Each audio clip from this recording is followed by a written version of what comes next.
Next on Worcester News tonight, could an infestation of gypsy moths be on the decline? The state says they are noticing a decrease of defoliation from the insect. Plus, a recovery home in Worcester hopes to help women who have been sexually exploited. An inside look at the construction of Jana's Place.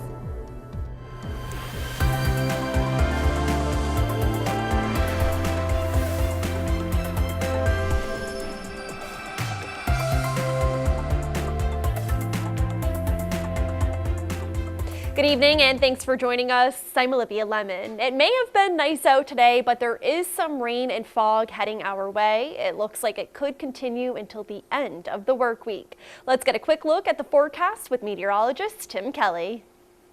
Yeah, gorgeous Wednesday. You know, a lot of times that means it's not going to be so good on the weekend because the weather changes so rapidly, but unusual that we have rain on a Tuesday, nice Wednesday, and then rain on a Thursday. This is the rain coming out of the southeastern states, and it is heavy rain. There's been flooding in South Carolina, and that is moving north. You probably saw some thin clouds. Look at that, 3 batches of clouds coming at us all at the same time. The triple jet stream usually can produce some pretty interesting weather. All right, so tonight we're going to have a ring around the moon. Actually, we'll see a ring around the sun in the next weather hit in a few minutes. 51 degrees at the airport. Temperatures are kind of chilly waking up in the morning, and they're not going to have a chance to go up too much because any little bit of sunshine between 5 and 6 o'clock in the morning is going to fade. Rain is at the south coast at 8 o'clock. Temperature tries to get to 55 to 60, but then as the rain comes in between 10 and 11, the temperature actually falls back down a few degrees. Wind from the east is going to be 20 to 30 miles per hour, and it may rain a quarter to a half inch an hour for about 4 hours, so that's a 1 to 2 inch rainfall.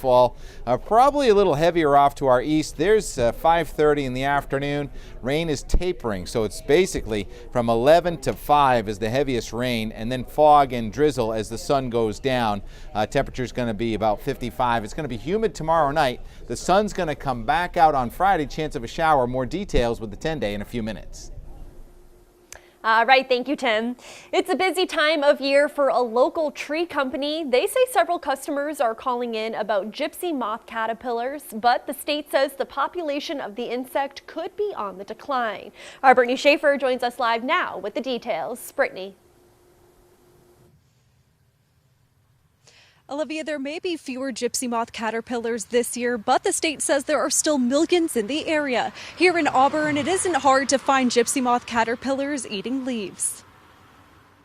I'm looking for browsing on the leaves, and so there's a little bit of browsing, a little bit of chewing. Gypsy moth caterpillar infestations are keeping Julian Reese busy. The Bartlett Tree expert manager says they're receiving 20 calls a day about the pest. We've gotten to the point where we've had to turn away a lot of calls because it has been a really busy spring. But despite a busy removal season, the number of caterpillars is down this year. The state's Department of Conservation and Recreation says they previously expected 2019 to be a devastating season. We don't like to be wrong, but this is good to be wrong. We predicted this year was going to be extremely bad.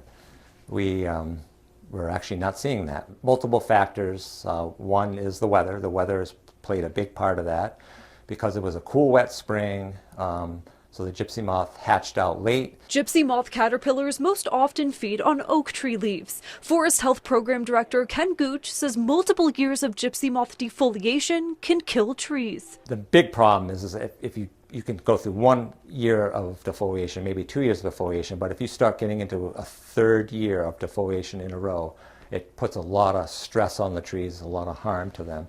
And you can get tree mortality, which is in some areas we are seeing quite a bit of tree mortality. Reese treated these trees in Shrewsbury. He says residents have limited time left to protect their trees. One of the greatest challenges is calling too late and the panic that causes. Gypsy moth caterpillar is eating a good amount of this oak leaf here. Gooch says that the caterpillars will turn into moths in early July. Live in Auburn, Brittany Schaefer, Worcester News Tonight. Worcester is home to the first ever perfect game in professional baseball. The game was played on the site of the former Worcester Agricultural Fairgrounds on June 12, 1880. The area is now home to Becker College. A monument on the college's campus celebrates the perfect game pitched by Lee Richmond. And a game took place between Worcester and Cleveland. and a fellow named Lee Richmond was pitching that night for the Worcester team, and he ended up throwing what at the time was called the first no run, no hit, no man reach first base game. It wasn't until about 25 years later that they started to call games like this the perfect game. And today marks 139 years since the first ever perfect game. The quest for the cup all comes down to tonight. It's Bruins versus the Blues in a decisive Game 7 at the Garden. The winner takes home the cup, and the Queen's Cup in Worcester is celebrating the Bees' success so far with hand-decorated cupcakes. The sweet treats have messages like "Go Bruins" and "#1 fan." Switching gears now to the latest in the Blackstone House of Horrors trial. The defense has rested its case. We've been following the story since day one. Alicia Palumbo has the latest on what we've learned in court. The bottom really fell out when she moved to 23 St. Paul Street. Multiple doctors testified in Erica Murray's defense Wednesday that the Blackstone mother's mental health significantly contributed to her so-called House of Horrors, where in 2014 police found 2 young children left alone and covered in feces, as well as the remains of 3 dead babies inside closets. Erica used very, very primitive and limited coping strategies. She primarily used avoidance and denial, directed forgetting. The psychologist and psychiatrist who examined Murray testified she likely suffered from avoidant and dependent personality disorders. They both described a very toxic relationship between Murray and her boyfriend, Ray Rivera, where Rivera's alleged temper and controlling behavior increased as Murray became more withdrawn from society. And had told Erica that he would, I believe it was either jump off a bridge rather than have another child. So they argued Murray coped with becoming pregnant 5 more times by virtually ignoring it and then hiding the results. The secret was just too big. She didn't know what to do, so she wrapped the child and reported that she put the stillborn baby into a closet and really attempted not to think about it again. Murray now faces 8 charges, including assault and battery and second-degree murder. But her defense claims she truly didn't understand the gravity of what she had done. She would conceal things so that people wouldn't be mad at her, like a bad grade. Now, there's no court scheduled for Thursday. The prosecution will present a rebuttal witness on Friday before closing arguments. At Worcester Superior Court, Alicia Palumbo, Worcester News Tonight. A safe place for survivors. Jana's House in Worcester aims to help women who have been sexually exploited. The residential center is under construction, but the program's chief operating officer says once it's complete, it will offer special care. Our Rosalind Flaherty joins us live now to explain. Rosalind. Olivia, the organization says there is no other home like this in the U.S. and says it's critical for saving women's lives. Inside these walls is where women with a history of commercial sexual exploitation will get the help they need. There are programs in the city for women, but not specifically for women that have been involved in prostitution. So there's a lot of shame and stigma. The organization Living in Freedom Together created Jana's Place. It will be a 15-bed residential treatment program in Worcester. Chief Operating Officer Nikki Bell says the home is the first of its kind in the country. She says women will get trauma-informed care, including recovery resources and employment opportunities, to provide long-term options for survivors. We'll have 2 clinical staff on site. We have a medical director, so we'll provide as much as we can within the home so that they don't have barriers to accessing care. The home is named after a local woman who died shortly after being released from prison. Bell says over the last 3 years, more than 20 women the organization has worked with died while being involved in prostitution. She herself is a survivor. People are dying, right? And we don't have adequate treatment for people with substance use disorder. But to me personally, a lot of these women are my friends. The organization says through state funding and donations, the program will run for the next 9 years. While they still have a lot of construction work to do, they hope the home will shine a new light on the issue. The house is life or death, quite frankly, so it's critical, and that's not an exaggeration. They hope to have the home ready for August. If you would like to donate, you can visit the organization's website. Rosalind Flaherty, Worcester News Tonight. The victims of the Pulse nightclub shooting in Orlando, Florida are being remembered today. On this date 3 years ago, 49 people were killed at the gay club. At the time, it was the worst mass shooting in U.S. history. Dozens were injured. Tonight, a remembrance ceremony will be held in Orlando. State lawmakers are working to establish the club as a federally recognized national memorial.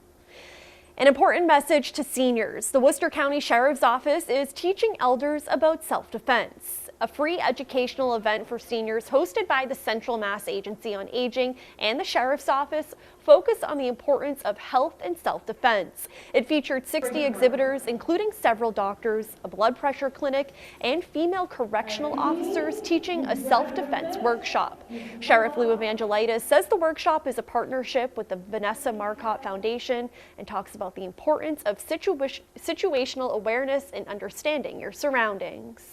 They're going to demonstrate some self-defense techniques to the seniors who are here today, because anybody can be victimized at any time. They're going to teach them how to be aware of what's going on around you, and unfortunately, if something happens, how to get out of it. When we do have women who are older trying it in the classes that we've put on are shocked that they can actually throw me off of them, and with force. And the sheriff says he hosts these events across central Massachusetts to educate women of all ages on basic skills necessary to survive an attack. A first of its kind, a new device intended to help stroke survivors who may have mobility challenges has received FDA clearance. Restore is the only soft exosuit with the government's approval and was developed here in Massachusetts. Our Chandler Walsh joins us live now to explain. Olivia, the suit is the product of a collaboration between ReWalk Robotics and the Wyss Institute at Harvard University. After a handful of years, it's gone from being a research project to a product on the market. This robotic device will soon help stroke victims walk normal again.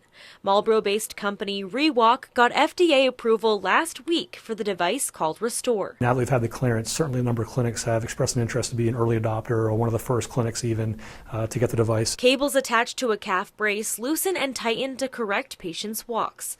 Kathleen O'Donnell helped design it and says more than 800,000 people suffer a stroke in the U.S. each year.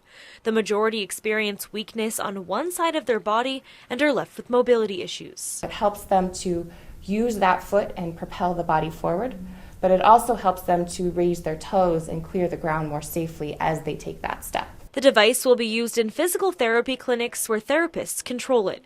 O'Donnell says current therapy doesn't always address the ankle. It gives them, another tool to help improve, progress their patients to the highest point possible, and really to give them the best chance at being able to return to an active daily life. ReWalk already has a device for people with spinal cord injuries who can't walk on their own.